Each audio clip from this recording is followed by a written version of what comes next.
Before the world was connected, before nations could speak across oceans, humanity stumbled into two of the deadliest conflicts in history. Events that reshaped borders, destroyed empires, and redefined what it meant to be human. This is the story of the World Wars, a story of courage, cruelty, hope, and unimaginable destruction. June 28, 1914. A sunny morning in Sarajevo. Archduke Franz Ferdinand, heir to the Austro-Hungarian throne, rides in an open car. Waiting in the crowd is a young assassin, Gavrilo Princip. One gunshot, two lives taken, one world ignited. The assassination triggers a web of alliances.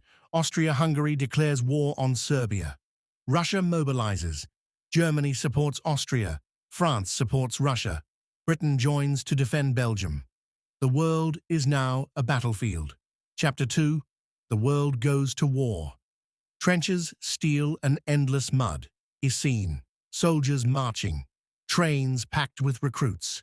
Millions enlist, believing the war will be over in months. But World War I becomes a war of trenches, machine guns, poison gas, and unimaginable suffering. Scene: reenactment of trench life. For 4 long years, soldiers live in mud-filled trenches. Shells explode day and night. The land between trenches, no man's land, becomes a graveyard of broken steel and broken dreams. Battles like the Somme and Verdun claim millions. Neither side gains more than a few miles. Chapter 3. The world expands. New fronts, new nations, new pain. The war spreads far beyond Europe. In the Middle East, Arab forces rise against the Ottoman Empire. In Africa, colonies become battlegrounds. On the seas, German U-boats hunt merchant ships. Scene: U-boat torpedoing ship. When a German submarine sinks the passenger ship Lusitania, the world watches in horror. In 1917, the United States enters the war, tilting the balance. Chapter 4. The Fall of Empires, a New World from the Ashes. By late 1918, Germany is starving, exhausted, and collapsing from within. Austria-Hungary disintegrates. The Ottoman Empire crumbles. Russia undergoes revolution and becomes the Soviet Union. November 11th, 1918. The guns fall silent, but peace will be short-lived. Scene: Treaty of Versailles signing. Voiceover: The Treaty of Versailles punishes Germany severely. Territories taken, military reduced, reparations demanded. What was meant to secure peace, instead, plants the seeds of another war. Chapter 5. Between Wars. Depression, dictators, and the rise of extremism. The world tries to rebuild, but the 1920s bring uncertainty, and the 1930s bring disaster. The Great Depression cripples nations. Unemployment spreads, hunger grows, and in the shadows, new leaders rise. In Italy, Benito Mussolini. In Japan, militarists seeking empire. And in Germany, Adolf Hitler. Scene: Hitler speaking to massive crowds. Hitler promises revival, unity, and revenge for Versailles. People, desperate for stability, follow him. Germany rearms. Dictators gain confidence. And the world sleepwalks into another catastrophe. Chapter 6. World War II begins. Darkness returns. September 1st, 1939. Germany invades Poland. Scene: Tanks sweeping across fields. Britain and France declare war. World War II begins. Hitler's armies use blitzkrieg, lightning war. In months, Denmark, Norway, Belgium, Netherlands, and France fall. Britain stands alone. Chapter 7. Battle of Britain. An island holds its breath. Scene: Dogfights over London. From July to October 1940, the Luftwaffe bombs British cities day and night. Homes burn, churches collapse, children sleep in underground stations. but the Royal Air Force fights relentlessly. Britain survives. Hitler's first defeat. Chapter 8. The war explodes worldwide. Russia, Africa, and the Pacific erupt. In 1941, Hitler invades the Soviet Union. A colossal mistake. Winter freezes German tanks. Russian resistance stiffens. Cities like Leningrad and Stalingrad become symbols of unimaginable sacrifice. Scene: snow battles. Meanwhile, in Asia, December 7th, 1941. Japan attacks Pearl Harbor. The United States enters the war. Battles rage across the Pacific. Midway, Guadalcanal, Iwo Jima. Chapter 9. The Holocaust, 41 minutes to 44 minutes. Behind the front lines, a crime unlike any other unfolds. The Holocaust, 6 million Jews and millions of others are murdered in ghettos, camps, and killing centers. Auschwitz, Treblinka, Sobibor. Names that will forever haunt humanity. Chapter 10. The Allies strike back. The turning of the tide, 1944. The Allies launch D-Day, the largest invasion in history. Scene: Normandy beaches. Troops storm Normandy, push into France, liberate Paris. In the east, Soviet armies crush Germany's remaining forces. April 30th, 1945.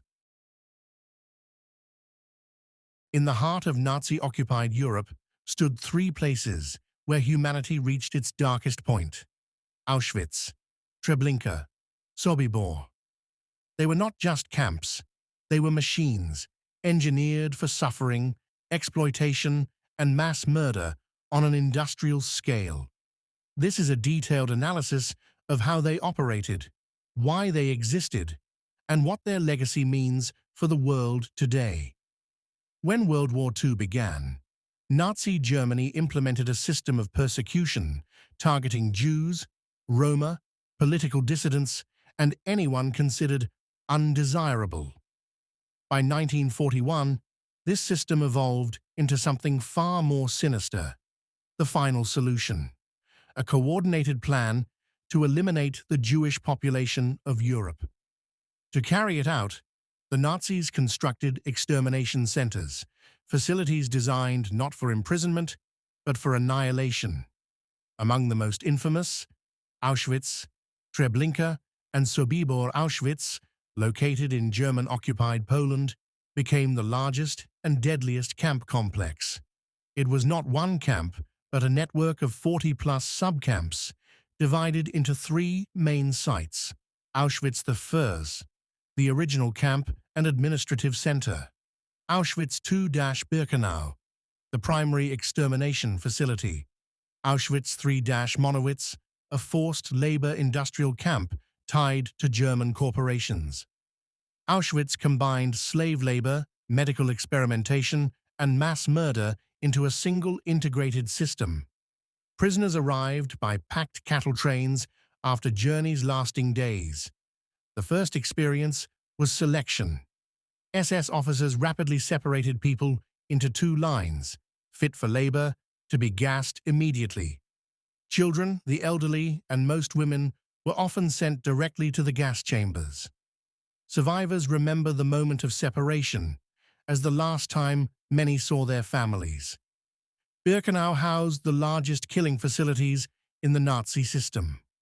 Gas chambers disguised as showers were used to murder thousands at a time using Zyklon B, a cyanide-based pesticide. Adjacent crematoria burned the bodies continuously. At peak operation, Auschwitz could kill and cremate up to 10,000 people per day. Those selected for labor faced starvation rations, brutal beatings, disease, and inhumane conditions. Many died within weeks. Slave labor fueled German industry, including chemical plants and factories.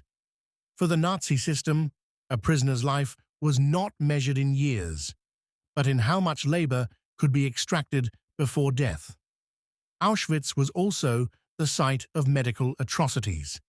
Doctors like Josef Mengele performed experiments on twins, sterilization procedures, and biological tests without anesthesia. These were not scientific studies. They were crimes. On January 27, 1945, Soviet troops liberated Auschwitz. They found 7,000 survivors, starving, ill, but alive. Over 1.1 million people were murdered at Auschwitz.